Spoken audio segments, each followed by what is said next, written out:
মই আজি যিসকল জিএনএম আমাৰ ষ্টাফ নাৰ্ছ হিচাপে মেডিকেল কলেজসমূহলৈ যাব তেখেতসকলকো মই এটা অনুৰোধ কৰিম আমি সকলোৱে ৰোগীক খুব ভাল কৰি সেৱা কৰোঁ কিন্তু মুখত হাঁহিটো নথকাৰ কাৰণে আমাৰ ওপৰত ৰোগীসকল অসন্তুষ্ট হৈ থাকে মই এটা কথা জানো যে হাঁহিটোৰ কোনো দাম নাই হাঁহিটো আমি এনেই মাৰি থাকিব পাৰোঁ নে হাঁহিৰ দাম আছে নেকি কিবা কোনোতো হাঁহি মাৰিলেতো ঘৰৰ টকা পইচাও খৰচ নহয় কিন্তু মই মেডিকেল গুৱাহাটী মেডিকেল কলেজতো গ'লে আমাৰ নাৰ্ছ বাইদেউসকলে মুখখন ইমান কঠোৱা শব্দটো ক'ব ভাল নালাগে ইমান মুখখন গম্ভীৰ কৰি ৰাখে ৰোগীসকলৰ ভয়তে বেমাৰটো বেছি হৈ যায় কোনোবা মহিলা এগৰাকী লেবাৰ ৰুমত গৈছে সিজাৰিন কৰিব গৈছে তাৰ আগত যদি আমি হাঁহি মাৰি কওঁ যে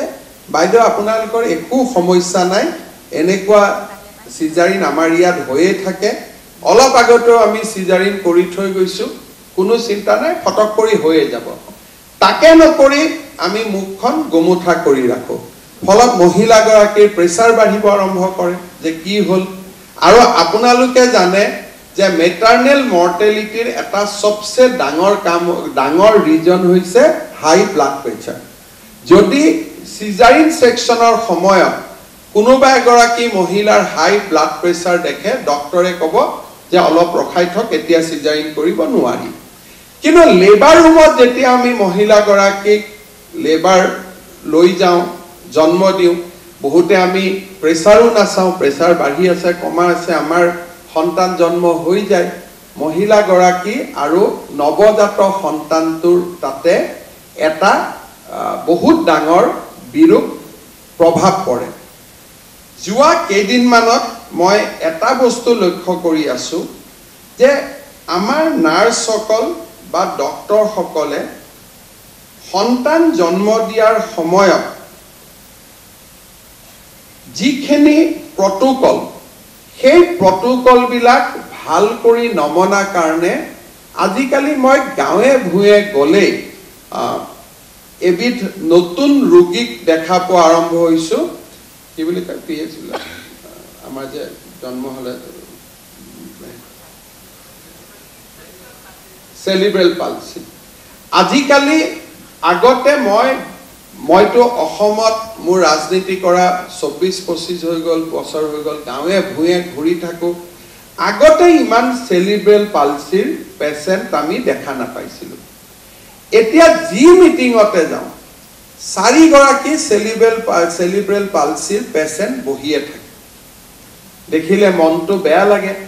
আৰু আমি সকলোৱে জানো যে চেলিব্ৰেল পালচি হোৱাৰ মূল কাৰণটো হ'ল যে জন্মৰ সময়ত হোৱা একোটা ভুল সিদ্ধান্ত বাচ্চা ভিতৰত আছে আমি ইনষ্ট্ৰুমেণ্টেদি টানি পেলাই বাচ্চাটোক জন্ম কৰাইছোঁ ইনষ্ট্ৰুমেণ্টটোৱে মূৰত আঘাত কৰিছে তাৰ ইমিডিয়েট ৰিজন হ'ল চেলিব্ৰেল পালচি সন্তানটো আমি মাৰ গৰ্ভৰ পৰা উলিয়াই আনিছোঁ নাৰ্ছগৰাকীয়ে যেনেকৈ ধৰিব লাগে তাত নধৰি মূৰত বেছি প্ৰেছাৰ দি দিছোঁ বাচ্চাটোৰ কি হৈছে চেলিব্ৰেল পালচি হৈছে বহুত ৰিজনৰ ভিতৰত মই ভাবোঁ যে জন্ম দিয়াৰ সময়ত খুব সূক্ষ্মভাৱে মৰম কৰি যি ধৰণে আমি জন্ম দিয়াব লাগে তেনেধৰণে আমি জন্মত সহায় কৰিব নোৱাৰাৰ কাৰণে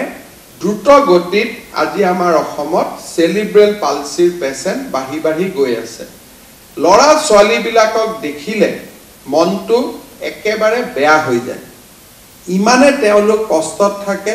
মাক বাপেকৰ কাৰণে আৰু কষ্ট বেছি না ধৰিব নাই এৰিব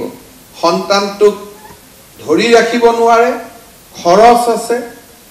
ফিজিঅথেৰাপি কৰিব লাগে চিকিৎসা নাই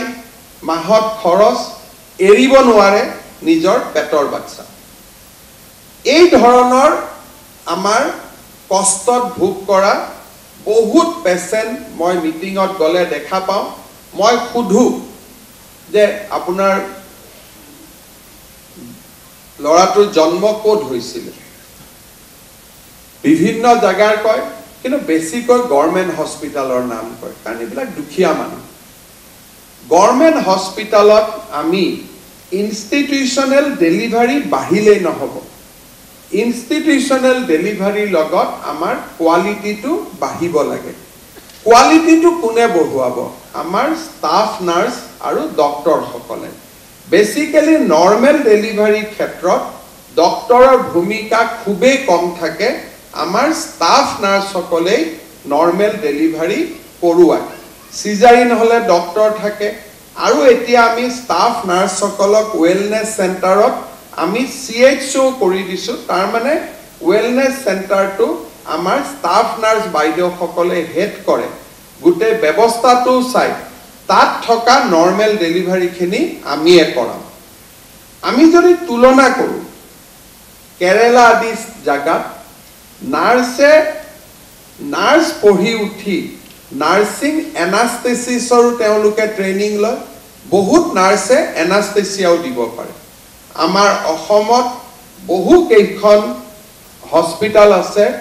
য'ত জন্মৰ সময়ত এনাস্থেচিয়া নাৰ্ছে দিয়ে BSc নাৰ্ছিং কৰাৰ পিছত আমি এনাস্থেচিয়া দিব পৰাও আমি সক্ষমতা আহৰণ কৰো ষ্টাফ নাৰ্ছ পৰ্যায়ত আমি যদি আমাৰ গুণখিনি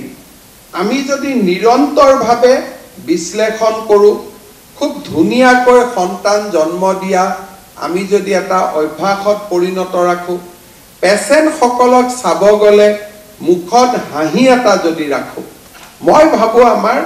হেলথ সেক্টৰটো নিজে নিজে বহুখিনি ভাল হ'ব মই সেই কাৰণে আজি ইয়াতে